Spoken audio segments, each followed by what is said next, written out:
Morning students. आज के इस लेक्चर में हम करेंगे लॉजिकल ऑर्गेनाइजेशन ऑफ कंप्यूटर, जिसके पेपर के अंदर जो क्वेश्चन नंबर 1 आता है उसके मोस्ट इंपॉर्टेंट क्वेश्चंस हम लेंगे और विद आंसर्स ये लेक्चर आज हम करेंगे। तो स्टूडेंट लेक्चर बहुत बहुत इंपॉर्टेंट होने वाला है।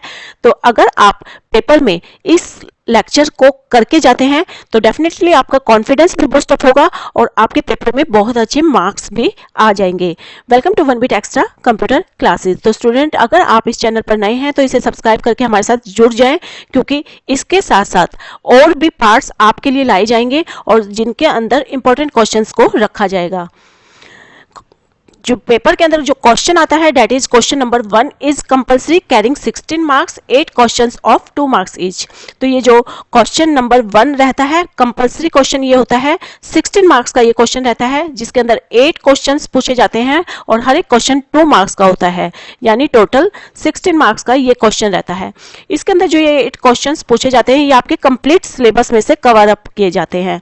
तो स्टूडेंट, ये पार्ट 1 रहेगा जिसको हम करेंगे और इसके बाद नेक्स्ट पार्ट्स भी कराए जाएंगे जिसके अंदर हम सारे इंपॉर्टेंट क्वेश्चंस ही करेंगे। तो देख लेते हैं पार्ट 1। फर्स्ट क्वेश्चन जो कि आ सकता है, what is a multiplexer, outline it's relevance. Multiplexer क्या होता है, इसकी इंपॉर्टेंस बताइए। तो मल्टीप्लेक्सर एक कॉम्बिनेशनल सर्किट होता है। 2 मार्क्स में इस तरह के क्वेश्चंस आएंगे। तो मल्टीप्लेक्सर जो कि कॉम्बिनेशनल सर्किट होता है, इट टेक्स इनपुट, ये इनपुट लेता है इन फ्रॉम 2 की पावर n लाइन्स, 2 की पावर n लाइन से ये इनपुट लेता है और it gives the output in single output line. Single output line में ये अपनी आउटपुट देता है। फॉर एग्जाम्पल, अगर हमारा मल्टीप्लेक्सर है 4x1 मल्टीप्लेक्सर, तो it takes input 4 inputs like this. 4 inputs लेता है ये 4x1 मल्टीप्लेक्सर में और एक आउटपुट देता है। तो ये inputs I0, I1, I2, I3, ठीक है, इस तरीके से हो सकती हैं एंड आउटपुट कैन Y। तो 4x1 मल्टीप्लेक्सर इस तरीके से हो सकता है। नेक्स्ट आते हैं नेक्स्ट क्वेश्चन पर, व्हाट आर डी मल्टीप्लेक्सर। ठीक है, second question, what R D multiplexer and state their importance. तो इस तरीके से क्वेश्चन पूछा जा सकता है कि डी मल्टीप्लेक्सर्स क्या होते हैं, इनकी इंपॉर्टेंस बताइए। तो डी मल्टीप्लेक्सर मल्टीप्लेक्सर के बिल्कुल अपोजिट होता है। इट एक्सेप्ट्स सिंगल इनपुट, जो इनपुट ये एक्सेप्ट करता है वो होती है इसमें सिंगल, और जो आउटपुट ये देता है दैट इज सेवरल आउटपुट्स हो सकती हैं। It gives several outputs. ठीक है, तो फॉर एग्जाम्पल आपका मल्टीप्लेक्सर डी मल्टीप्लेक्सर अगर है 1x4 का, 1x4 डी मल्टीप्लेक्सर, तो इसके अंदर ये सिंगल इनपुट लेगा and it will give 4 outputs like this.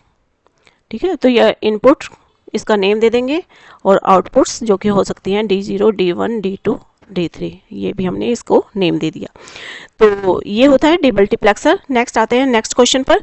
तो अगला क्वेश्चन जो आ सकता है, what is Unicode, state it's relevance. Unicode क्या होता है, इसकी रेलेवेंस बताइए। तो Unicode is universal encoding character encoding standard. ठीक है, it is character encoding standard. तो ये कैरेक्टर को एनकोड करता है, यानी कैरेक्टर को कन्वर्ट करता है किसी दूसरी फॉर्म में। ठीक है, कैरेक्टर को एनकोड करता है। It is use to represent characters. ठीक है, कैरेक्टर्स को रिप्रेजेंट करता है डिफरेंट फॉर्म में, ताकि जो है उनको रिकॉग्नाइज ना किया जा सके। तो इसके लिए इट यूजेस 4 बाइट्स, जबकि हमारे एस्काई जो होते हैं दे uses 1 bite to encode the character. ठीक है, तो it provide a unique number.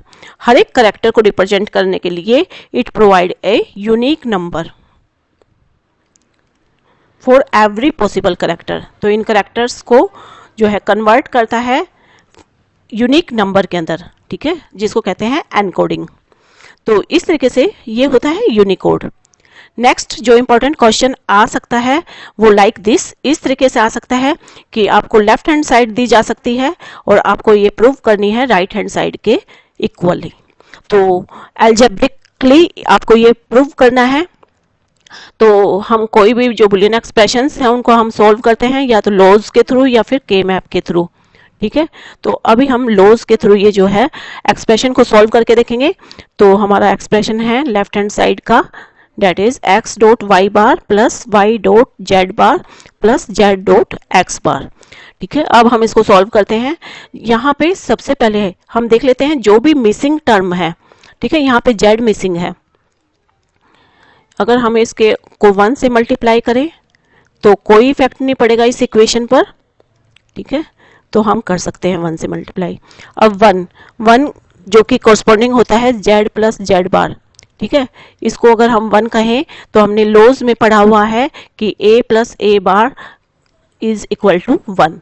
ठीक है, 1 plus 0 equal to 0, 1 plus 0 equal to 1। तो ये हमने लॉज में पढ़ा हुआ है, तो इसी से हम जो है यहाँ पे अप्लाई कर सकते हैं जेड प्लस जेड बार।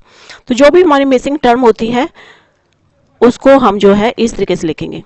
ठीक है, 1 की जगह हमने रिप्लेस कर दिया जेड प्लस जेड बार, वाई जेड बार है। अब यहाँ पे जो मिसिंग टर्म है एक्स, इसको हम इस तरीके से लिख सकते हैं एक्स प्लस एक्स बार। ठीक है, X plus x bar will be 1 Z X bar. और यहाँ पे y मिसिंग है तो हम इस y प्लस वाई बार को लिख सकते हैं, y प्लस वाई बार भी होगी हमारी 1। ठीक है, तो ये हमने लिख दिया। अब हम इसको सिंपली खोलेंगे, x Y bar Z plus x Y bar Z bar plus x Y Z bar. ठीक है, प्लस वाई जेड बार एक्स बार plus Z X bar y plus Z X bar Y बार। ठीक है, तो अब हम इसमें से कॉमन निकालेंगे। तो कॉमन निकाल लेते हैं, क्या देखते हैं एक्स वाई बार जेड। ठीक है, तो पहला है, अगर हम इसमें से देखें, ठीक है, इसमें से देखें तो यहाँ पर हमारा कॉमन निकल रहा है एक्स जेड बार और अंदर आ रहा है वाई बार प्लस वाई। ठीक है, फिर हम इसमें से देखें तो इसमें कॉमन निकल रहा है हमारा एक्स बार वाई। ये जो है ना यहाँ पे Y Z bar, this is Y Z bar. ठीक है, तो यहाँ पे हम क्या कॉमन निकाल सकते हैं, एक्स बार वाई, हमारा कॉमन निकल सकता है एक्स बार वाई। तो अंदर बचेगा जेड बार प्लस जेड। ठीक है, फिर हमारी जो अगली टर्म्स, इन के अंदर से हमारा कॉमन निकल सकता है क्या, एक्स वाई बार जेड। ठीक है, तो अंदर बचेगा एक्स प्लस एक्स बार। ठीक है, तो ये जो हो गया हमारा 1, ये भी 1 और ये भी 1। ठीक है, एक्स जेड बार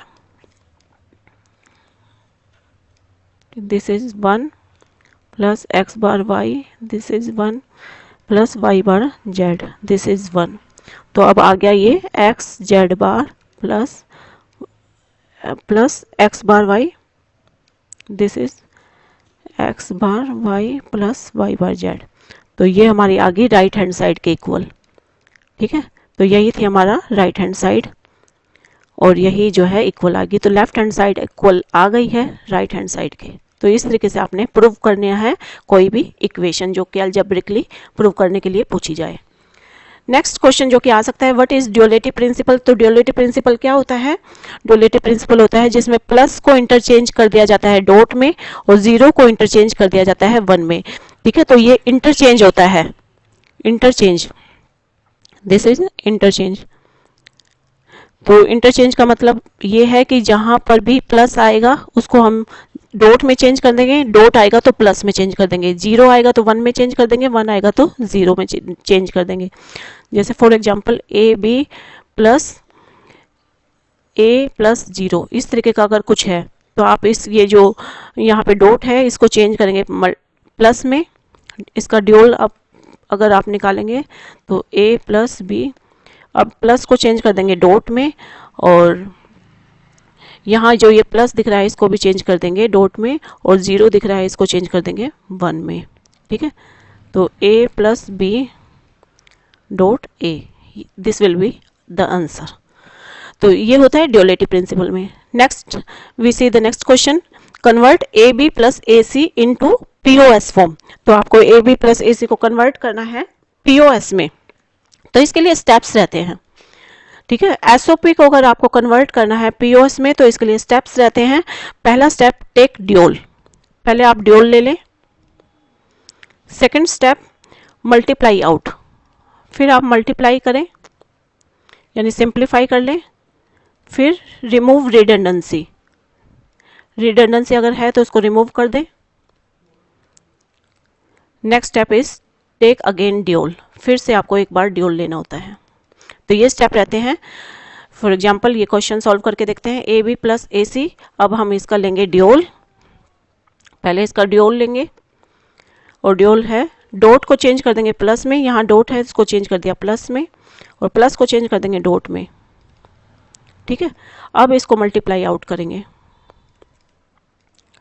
तो मल्टीप्लाई आउट में हम क्या करेंगे, इसको खोल देंगे, a dot a plus a dot c plus b dot a plus b dot c. ठीक है, अब हम रिमूव करेंगे रिडंडेंसी को, रिमूव रिडंडेंसी, थर्ड स्टेप। ठीक है, तो a प्लस ए जो कि हमें पता होता है a होता है, a dot a, this is a। किसी भी चीज़ को अगर अपने आप से मल्टीप्लाई किया जाता है तो वही आंसर आता है। तो a डॉट ए जो कि होता है a। ठीक है, ये हमने रूल अप्लाई कर दिया, बुलियन लॉज अप्लाई कर दिया यहाँ पे, ये बुलियन लॉ। अब हम जो है रिडंडेंसी को इसमें से रिमूव करेंगे। a हमने कॉमन निकाला, 1 प्लस सी प्लस बी अंदर रह गया प्लस बी सी। ठीक है, और हमें पता है कि 1 के साथ अगर हम कुछ भी प्लस करते हैं, 1 के साथ अगर कुछ भी प्लस किया जाता है तो रिजल्ट आंसर 1 ही आता है। तो ये आंसर 1 आ गया इसका पूरे का, और ये हुआ बी सी। तो आंसर आ गया इसका a plus b c. Okay students, तो दिस इज पीओएस फॉर्म, ये आ गई हमारी पीओएस फॉर्म। ये अभी पीओएस फॉर्म नहीं आई, अभी थर्ड स्टेप था ये। तो पीओएस होती है सम का प्रोडक्ट। अभी फोर्थ स्टेप और लेंगे और इसमें हम फिर से इसका ड्यूल निकालेंगे, और ये हमने ड्यूल निकाल दिया, प्लस की जगह हम लगा देंगे डॉट और डॉट की जगह लगा देंगे प्लस। ये अब आया है हमारा POS, A dot B plus C. तो दिस इज पीओएस यानी सम का प्रोडक्ट। ठीक है, तो इस तरीके से आपको कन्वर्ट करना है स्टेप्स के थ्रू किसी भी एसओपी को पीओएस के अंदर। नेक्स्ट क्वेश्चन जो आ सकता है, दिस इज 7th क्वेश्चन। तो ये 7th क्वेश्चन है। ठीक है, तो ये क्वेश्चन, अब अगर आपको दी हुई है पीओएस फॉर्म तो इसको कन्वर्ट करना है आपको एसओपी फॉर्म में। तो आपको पीओएस फॉर्म दी हुई है तो इसके भी स्टेप्स रहते हैं, और यहाँ पर इसके जो स्टेप्स रहते हैं, पहला स्टेप कि आपको मल्टीप्लाई आउट करना है, यानी हम ड्यूल नहीं लेते। ठीक है, ड्यूल वाला स्टेप नहीं लेते, हम मल्टीप्लाई आउट करेंगे, और अगर इसमें रिडंडेंसी है तो उसको रिमूव करेंगे नेक्स्ट स्टेप में, रिडंडेंसी। ठीक है, और ड्यूल वाला स्टेप नहीं लेंगे हम, इसमें 2 ही स्टेप रहेंगे पीओएस को अगर आपने कन्वर्ट करना है एसओपी में। ठीक है, तो ये स्टेप लेते हैं हम, कन्वर्ट करके देखते हैं हमारे पीओएस को एसओपी में।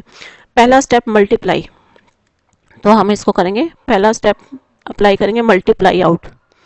ठीक है, तो हमने इसको मल्टीप्लाई किया, खोल दिया, a dot a bar plus a dot B plus B bar A bar plus B bar b. ठीक है, और हमने लॉज में पढ़ा हुआ है कि ए dot a bar is 1 dot 0 is 0। ठीक है, तो बी डॉट बी बार भी हमारा होगा 0। तो ये हमारा 0 हो गया और ये भी हमारा 0 हो गया। तो बचा क्या अब, A B plus B bar A bar. ठीक है, तो ये अब हमारी जो आ गई एसओपी फॉर्म आ गई है। This is SOP. ठीक है, प्रोडक्ट का सम। ओके स्टूडेंट्स, अभी हमने 7 क्वेश्चंस किए हैं। अभी इन्हीं क्वेश्चंस को आगे कैरी फॉरवर्ड करेंगे हम नेक्स्ट लेक्चर में। तो स्टूडेंट, अगर लेक्चर सही से अच्छा लगा हो, अच्छे से समझ आ गया हो, तो इसे लाइक शेयर जरूर कर दें, और कमेंट सेक्शन में कोई भी अगर कन्फ्यूजन है तो वह हमसे ज़रूर से पूछ लें। तो स्टूडेंट, अगले लेक्चर के लिए आप इसे सब्सक्राइब करके, इस चैनल को सब्सक्राइब करके हमारे साथ जरूर से जुड़ जाएं। Thank you, bye bye, have a nice.